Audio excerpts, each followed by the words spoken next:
नमस्कार।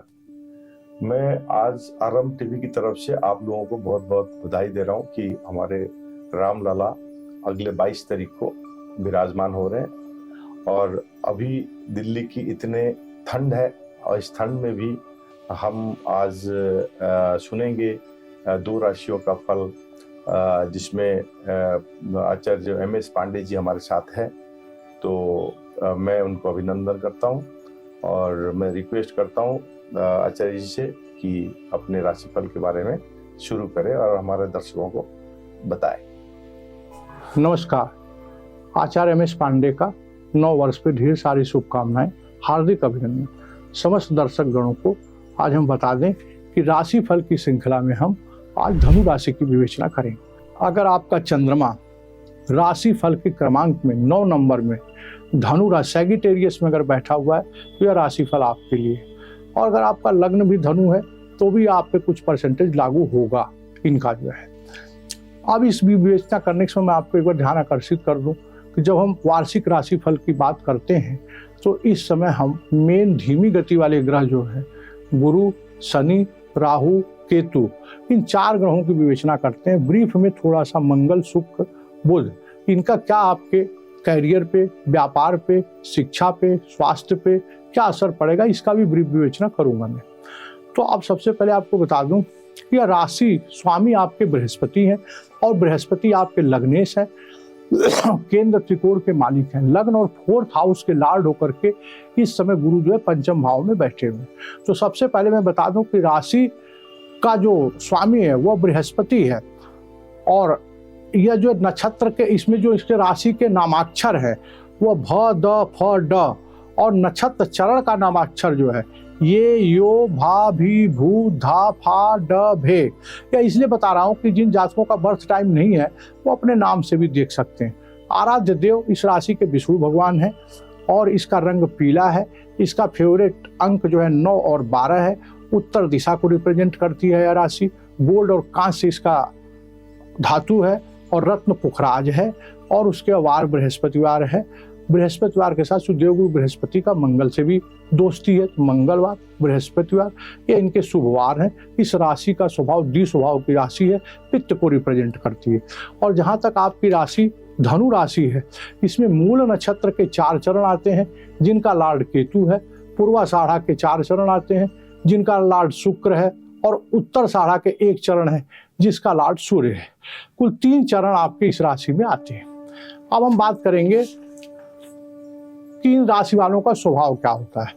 इस राशि के ये विजडम का कारक है। धनु मतलब बुद्धिमता, विजडम। देवगुरु बृहस्पति बड़ी सोच का मालिक जो है। इसका मतलब ऐसी राशि के जातक जो है वो विद्वान होते हैं।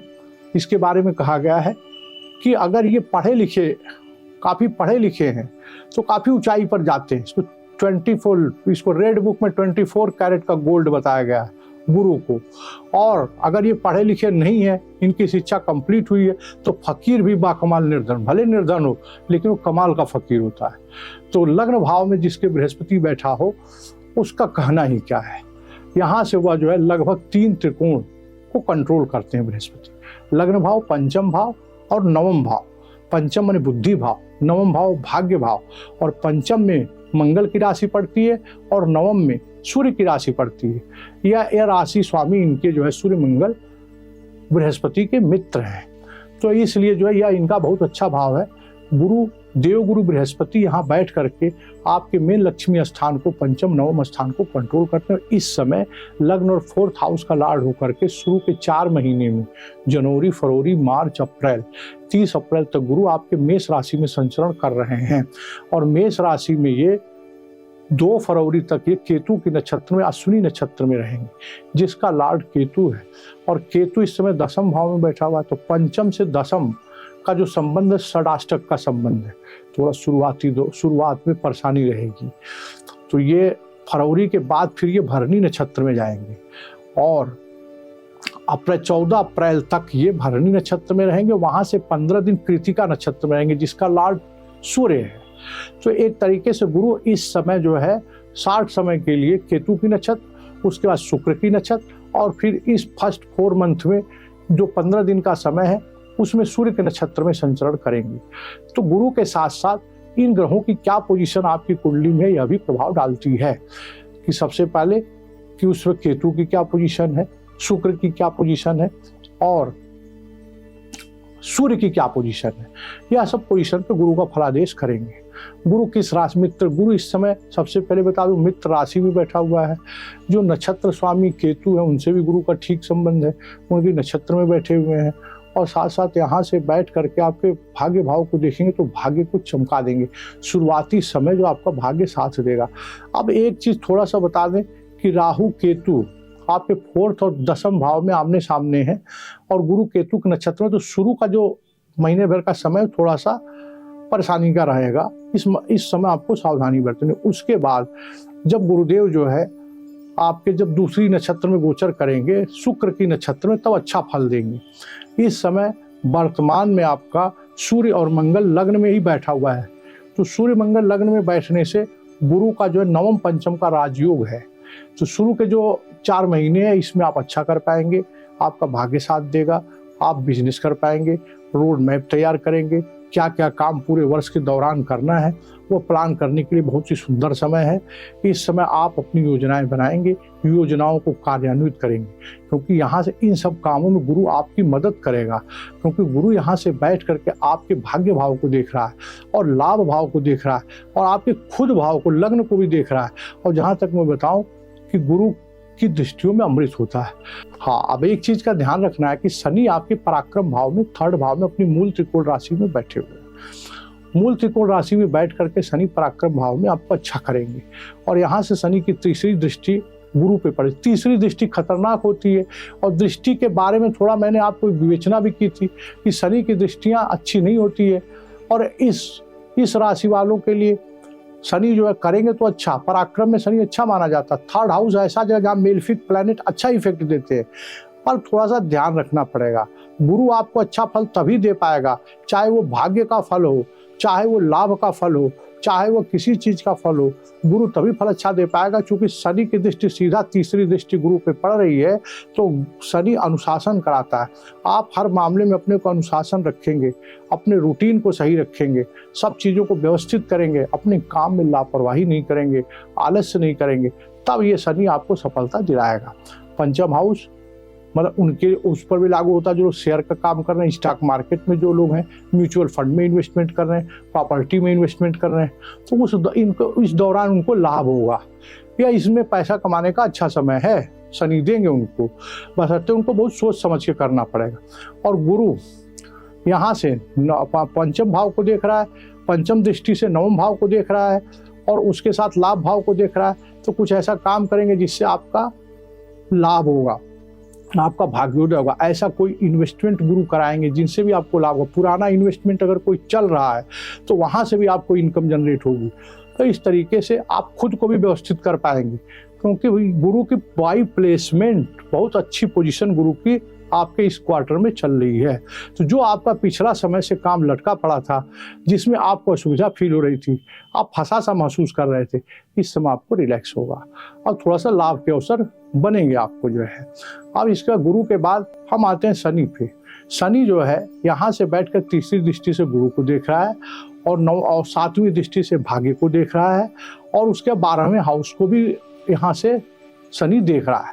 12वें हाउस को अपनी 10वीं दृष्टि से देख रहा है और 12वां हाउस एक ऐसा हाउस है जहां पर कि शनि की दृष्टि पड़ रही है। अब जब गुरु जो है आपके मेष राशि से वृषभ राशि में 6 हाउस में गोचर करेंगे तो शनि की दृष्टि 12वें पे पड़ेगी, 10वीं दृष्टि, और गुरु की भी 7वीं दृष्टि पड़ेगी 12वें भाव पे। दूसरा स्थान पे काम निश्चित होगा, क्योंकि इस दौरान जो आपका गुरु और शनि की जो कामन दृष्टि पड़ रही है आपके विदेश यात्रा भाव पे, खर्च भाव पे, प्रॉपर्टी भाव पे, इन्वेस्टमेंट भाव पे, तो यहाँ से आपको सार्थक रिजल्ट आएंगे और घटनाएं घटेगी। विदेश यात्रा जाने का योग बन रहा है। अगर आपने कोई विदेश यात्रा का प्लान किया तो आप जाएंगे और वहाँ से आपको सफलता मिलेगी। यात्रा आपकी फ्रूटफुल रिजल्ट देगी, सफल रहेगी। तो इस प्रकार से शनि 12वें हाउस को 10वीं दृष्टि से देखेंगे और इस वर्ष के दौरान जहाँ तक इस समय सूर्य और मंगल है वो इस समय आपके लग्न में चल रहे हैं। सूर्य मंगल थोड़ा सा मेलेफिक प्लैनेट तो है, और लग्न पे आपको थोड़ा सा गुस्से की अधिकता रहेगी, काम करना पड़ेगा, लगन रहेगी, स्फूर्ति रहेगी। ऊर्जावान ग्रह मंगल है, दोनों शेरों की जोड़ी इस समय लग्न में है आपके, तो थोड़ा अपने काम को आप लगन से करें। और सूर्य मंगल के साथ गुरु का जो संबंध है वो नवम पंचम राजयोग का संबंध है। शुक्र इस समय 12वें स्थान पे है, जो कि गुरु से राष्ट्रक योग बना रहे हैं, लेकिन सूर्य मंगल का संबंध अच्छा है। और बुध जो है, जब बुध आपके लग्न में आएंगे तो वहां से गुरु के साथ जो है धनु में, जब गुरु आएंगे आपके फरवरी से, तो वहां से गुरु के साथ नवम पंचम का राजयोग क्रिएट करेंगे। अगर आप चार्टर्ड अकाउंटेंट हैं, अगर आप इंजीनियर हैं, अगर आप लॉयर हैं, अगर आप कोई प्रोफेशनल हैं, कोई सलाहकार हैं, तो आप अच्छा कर पाएंगे, आपको अच्छा करने का अवसर मिलेगा। और साथ साथ आपको अगर कोई विद्यार्थी है, वो परीक्षा की तैयारी कर रहा है, तो उसको सफलता मिलेगी, प्रतियोगी परीक्षा में बैठने का अवसर मिलेगा। अगर आप कोई प्रतियोगी परीक्षा में बैठने की सोच रहे हैं, सफल होने के लिए सोच रहे हैं, तो विद्यार्थियों के लिए काफ़ी अच्छा समय है। और जिन जातकों के बच्चे जो गुरु बच्चों के लिए बहुत अच्छा है पंचम भाव में, जिनके बच्चे शिक्षा अध्ययन कर रहे हैं वो अच्छा करेंगे, अच्छी परफॉर्मेंस करेंगे, बच्चों के पढ़ाई लिखाई से आपको संतुष्टि मिलेगी। धन और शिक्षा, एजुकेशन और कैरियर, इन सब के लिए यह भाव अच्छा रहेगा। अब 1 मई से जब गुरुदेव का गोचर आपके 6 हाउस में यानी रोग रिपुण भाव में आएगा, तो यहाँ से गुरु थोड़ा सा परेशानी के साथ सफलता देते हैं। यहाँ पे आने के बाद आप अगर कोई पिछड़ा गुरु, लेकिन यहाँ पे प्रबल शत्रुघ्नता योग भी बनाते हैं 6वें हाउस में। शत्रु दुश्मन आपके विरोधी आपसे परास्त होंगे और उनमें असफलता का मुंह देखना पड़ेगा। तो 6ठे भाव में गुरु रहे तो थोड़ी सी सावधानी बरतना है, अपने रूटीन दिनचर्या को व्यवस्थित रखें, खान पान को सही रखें, क्योंकि यहाँ से गुरु बैठ करके आपके 10th हाउस को देखेगा और 10th से 6वें का संबंध नवम पंचम का राजयोग है। तो यह भी काम में अच्छा समय है और इस समय आप अच्छा कर पाएंगे। और उसके बाद जब गुरु के साथ यहाँ पर 6ठे भाव में शुक्र आएगा, तो गुरु शुक्र दोनों मिल करके जो है खूब अच्छा करेंगे और अच्छा करने का मौका मिलेगा आपको। अगर बच्चे हैं प्रतियोगिता परीक्षा में बैठे हैं तो उन्हें सफलता मिलेगी। कोई प्रॉपर्टी में इन्वेस्टमेंट करें, कोई एक्सपेंशन करना चाहते हैं बिजनेस में, हेल्थ के मामले में थोड़ा सा कॉन्शियस रहने की ज़रूरत है। राहु केतु चूंकि आपके 4th और 10th हाउस को आमने सामने देख रहे हैं, आमने सामने भाव राहु केतु जो है 10th और 4th एक्सिस में है, तो वह थोड़ी सी घर में गृह क्लेश, आपसी अपने परिजनों से आपस में वाद विवाद की समस्या हो सकती है। उसके बाद गुरु जब आपका इस वर्ष के दौरान बुध आपका इस वर्ष के दौरान जब 7th हाउस में आएंगे, तो उस समय वह जो है भद्र नामक पंच महापुरुष योग का क्रिएट करेंगे। तो व्यवसाय भाव में जब बुध का गोचर होगा वर्ष के दौरान, तो वह आपके लिए अच्छा समय रहेगा। इस समय बुध जो है आपके 12वें भाव में गोचर कर रहे हैं। जब इस समय आएंगे वर्ष के दौरान मिड ऑफ द ईयर, जब बुध आएंगे आपके 7th हाउस में, तो उनकी अपनी राशि है। और जब बुध से राजयोग क्रिएट होता है पंच महापुरुष, वो भद्र नाम, व्यापार के लिए, साझेदारी के लिए, साझेदारी से मनमुटाव कोई है तो उसका हल निकलेगा। और साझेदारी में व्यापार करना चाहते हैं तो भी आगे बढ़ेगा, कोई नया वेंचर शुरू करना चाहते हैं तो भी बढ़ेगा। और यहाँ पर जब शुक्र भी आ जाएंगे तो उसके साथ शुक्र से संबंधित व्यापार, रेस्टोरेंट, होटल और जिम, इंटीरियर डेकोरेटर, ये सारे कामों में सफलता मिलेगी। पैसा रुपया का कारक, लग्जरी का कारक शुक्र जो है आपके व्यापार भाव में रहेंगे, तो आपको ढेर सारी सफलता और उन्नति के अवसर मिलेंगे इस साल जो है। तो इस प्रकार से यहाँ पे बुध जो है वह आपके 2 बार भद्र नामक पंच महापुरुष योग क्रिएट करेंगे। बुध इस साल आपके लिए बड़े लकी प्लेनेट है इस राशि वालों के लिए, धनु राशि वालों के लिए, क्योंकि बुध इस वर्ष के दौरान जब आपके बुध का गोचर भी बहुत कम समय के लिए होता है, यह बुध जो है कि 21 दिन के लिए एक राशि में रहते हैं, तो हर 21 दिन बाद राशि चेंज करेंगे। तो इस वर्ष के दौरान जब बुध जो 7th हाउस में आएंगे तो व्यापार के लिए खूब अच्छा करेंगे और भद्र नामक पंच महापुरुष योग बनाएंगे। और 10th हाउस में भी बुध की राशि कन्या राशि पड़ती है, जहाँ पे बुध उच्च का होता है और कर्म का स्थान है। तो यह समय भी आपके लिए बहुत अच्छा रहेगा। तो आपको जब 4 महीने बीतने के बाद जब आप मिडिल ऑफ द ईयर पहुँचेंगे, तो आपको लगेगा कि आपने बहुत अच्छा कर दिया और बहुत अच्छे सारे अवसर आपको मिले। आपको अंदर से सेटिस्फैक्शन फील होगा, संतुष्टि लगेगी और लगेगा कि यह साल हमारे लिए बहुत ही अच्छा गया है। अब यह है कि थोड़ी सी लापरवाही भी आपको दिक्कत कर देती है, क्योंकि आपका सबसे बड़ी कमजोरी है कि आप वक्त पे डिसीजन नहीं ले पाते, आप हमेशा आगे पीछे होते रहते हैं, इसलिए जो है अपने को व्यवस्थित रखें, अपने हेल्थ को व्यवस्थित रखें, अपनी सोच को दुरुस्त रखें, निर्णय लेते समय अपने से अपने सहयोगियों का विचार विमर्श लें, परामर्श करें उच्च लोगों से, तब कोई काम करें आप। तो व्यवसाय के क्षेत्र में यह वर्ष अच्छा रहेगा, बुध आपके साथ अच्छा करेंगे। गुरु वृषभ राशि में आएगा, थोड़ी सी रोग वोग के संबंध में परेशानी देने के साथ, तो आपको पुराने कोई अगर बीमारी तो उभर सकती है, उसका आपको चेकअप करवाते रहें, डॉक्टर के परामर्श के हिसाब से काम करें, अपने माता के हेल्थ का ध्यान रखें। राहु 4th हाउस में, कालपुरुष की कुंडली में, वह चंद्रमा का घर है, चंद्रमा शांति का प्रतीक है, और राहु देव वहाँ पे बैठ करके उस घर में थोड़ी सी कलह उत्पन्न करते हैं।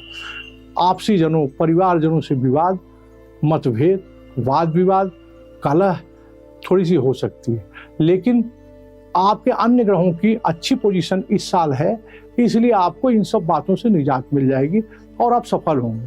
और जब केतु देव दशम स्थान पर रहते हैं, तो केतु परिवर्तन का कारक है, केतु कट का कारक है।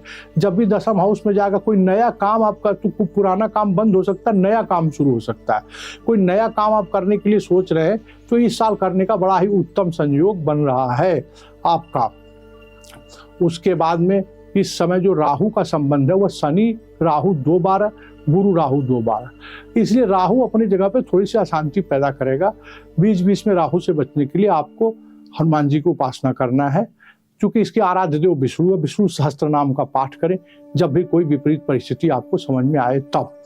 तो यह साल कुल मिला करके आपके लिए कैरियर के क्षेत्र में, जीवन आपका आपसी व्यापार, घर गृहस्थी, पत्नी के साथ संबंध, रोमांस का संबंध, इन सब के क्षेत्रों में आपको सफलता मिलेगी। अच्छे जीवन साथी मिलेंगे, आपके साझेदार अच्छा कर पाएंगे। आप कोई नया वेंचर शुरू करना चाहते हैं तो वो कर पाएंगे। तो यह साल आपके लिए बहुत अच्छा रहेगा। विदेश यात्रा का योग आपके साथ शुरू से ही बन रहा है। स्वास्थ्य के बारे में थोड़ा सा काशस रहे जो है। तो यह वर्ष कुल मिला करके धनु राशि वालों के लिए अच्छा फल देगा। लास्ट में मैं अपने श्रोतागणों को एक बात कहना चाहता हूँ कि राशि फल से वांछित परिणाम नहीं निकलते, क्योंकि सभी लोगों की राशियों के साथ लग्न अलग होती है, सबके नक्षत्र अलग होते हैं, सबके चरण अलग होते हैं। विस्तार पूर्वक से अगर आपको जानना अपने बारे में, तो अपनी कुंडली की विवेचना जरूर कराएं, तब जाकर के आप उसकी रेमेडी और कौन सा स्टोन आपके लिए उचित रहेगा, यह मैं आपको बताऊंगा। तो यह बात आप ध्यान रखें। दूसरी कि आप हमेशा जो है सावधानी बरतें, और रेमेडी के लिए आप जो है बिना अपनी पत्री दिखाए हुए अपने मन से कोई रेमेडी, कोई स्टोन न धारण करें। धन्यवाद। पांडे जी, आपका यहाँ पे स्टूडियो में आने की बहुत बहुत धन्यवाद। और मैं श्रोताओं को, हमारे दर्शकों को निवेदन करूंगा कि हमारे चैनल को लाइक करें, सब्सक्राइब करें और शेयर करें, और जितना ज़्यादा से ज़्यादा अपने ग्रुप में शेयर करें, जबकि सबको ये लाभ मिल सके। हम आपके लिए लगातार कुछ ना कुछ नई तरीके से आपके पास लाते रहें, ये हमारा हमेशा यही उम्मीद रख के आज इस प्रोग्राम को खत्म करते हैं और पांडे जी को बहुत बहुत धन्यवाद देते हैं। धन्यवाद। धन्यवाद।